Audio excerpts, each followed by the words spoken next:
Naiwe Chasura nemukadzi wako. Muchitira kuenda remi. Wakachonge. Ndachikumbura kamwise mukadzi wangu mberi. Chasura. Ndakunda ndipinda ishure uko. Muri kuita sei unayo Chasura?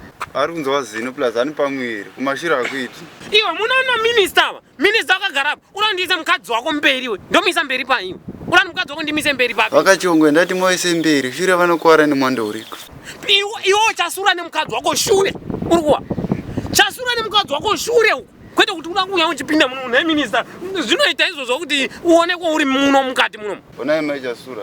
Vakachonge varamba nemberi. Wanga wachingopinda kavagara. Ngavapinda ishure minister vari kuti pinda ishure mugare kundaramba netransport reni. Munoziva kuti vakachonge vakaramba netransport. Pinda ishure nemukadzi wako.